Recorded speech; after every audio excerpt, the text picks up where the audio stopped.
Hello class, welcome to Connected. Today we are going to read a poem about an interesting thing which all of us must have seen many times but maybe don't know what it is called. Tell me students, have you ever walked under the streetlight and suddenly seen some dark figure like yours walking beside you on the road? Yes, right? Most of us have observed it. Okay, does anyone know what it is called? That is our shadow. And this poem is all about one's shadow that follows at times. Okay, let's get started with our poem. I request one of you to please read the poem and the poet's name aloud. Thank you. So, the poem is My Shadow by Robert Louis Stevenson.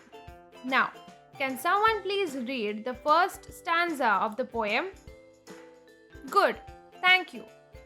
So, students, as we started discussing, this poem is about the concept of shadow. The poet says that his shadow would follow him everywhere at times, not just outside but inside his home too. He doesn't know why he is being followed. He can't understand. He just observed that the person following him, his shadow, is exactly like him in height and body figure. It is just like the poet's duplicate. And sometimes, when the lights are not off and the poet gets into his bed, the shadow gets into the poet's bed even before him. You understand how this happens? See, when the light is falling on us from behind, our shadow will form on our front. Try experimenting it using a torch to better understand. That's what's happening with the poet himself. Let's continue reading. Who wants to read the next stanza? Yes, okay, please read. Thank you. So, students, further, the poet is telling us several interesting things about his shadow. He says that the shadow looks just like him, but it isn't acting like him in terms of growing. It is not like the usual children. You all grow slow, right? None of you would grow as tall as a tree within seconds, right? But poet's shadow is unusual. Sometimes it would suddenly become so tall like some bouncy ball which goes high up in the sky. Or sometimes it will become so small compared to the poet and then vanish. Poet finds it really weird but funny. You know why it happens? This is based on the angle and distance by which the light falls on one. For example, sometimes the light would fall on you in a way that your shadow would be very tall, on the floor in front of you. And sometimes, say when the light is just on your head, shadow will be just beneath your feet and hence you won't see it.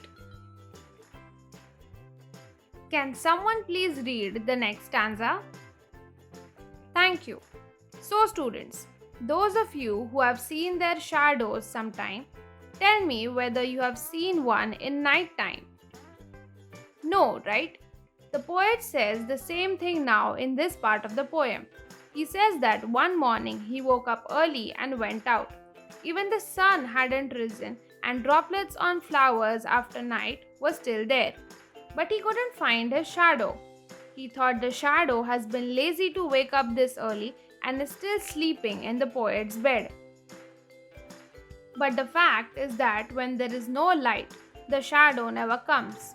For shadow to come, you need to come in the path of light falling on a surface.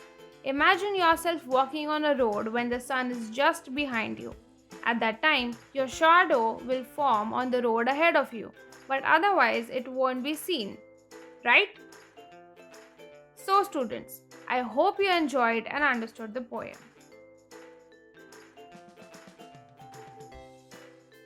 Okay students, now let's see how much we have understood the poem. Let's solve the questions given quickly and then we will discuss the answers collectively. Question 1. Why there is no shadow before the sun rises? Question 2. Why does the shadow grow tall or short at times? Question 3. How does the shadow jump into bed before the poet? Alright, let's discuss the answers to the questions now. Answer to question 1 is shadows form only when there is something blocking the light. Without light, there is no shadow. Hence, it does not form without the sun rising outside. Answer number 2 is that the shadow grows tall or short based on the angle and distance of the light falling on the object of which the shadow is forming. Lastly, the poet must be blocking the light with his back towards it and face towards the bed when he sees the shadow forming in the bed. Thus, it seems like the shadow jumped into bed before the poet. Great job, students!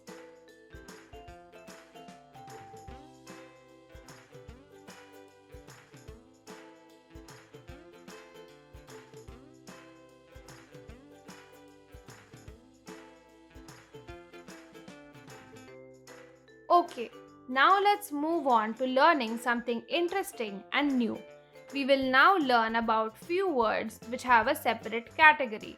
The category is called relative pronouns, and the words are who, whom, whose, which, and that.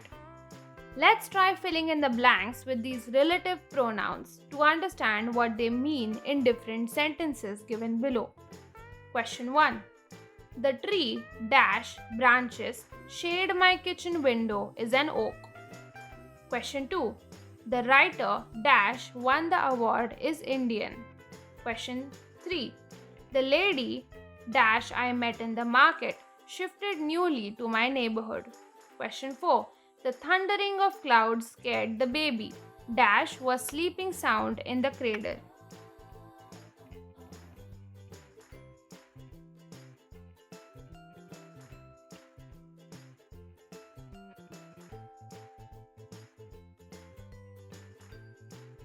Alright, now let's discuss the answers together.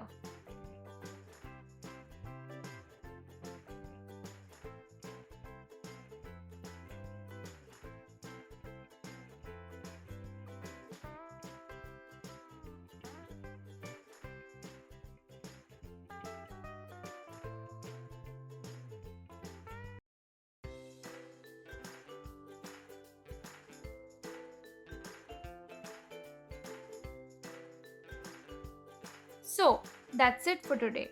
Thank you, students. I hope you had fun while learning. Please go through the poem again individually. Bye. Take care.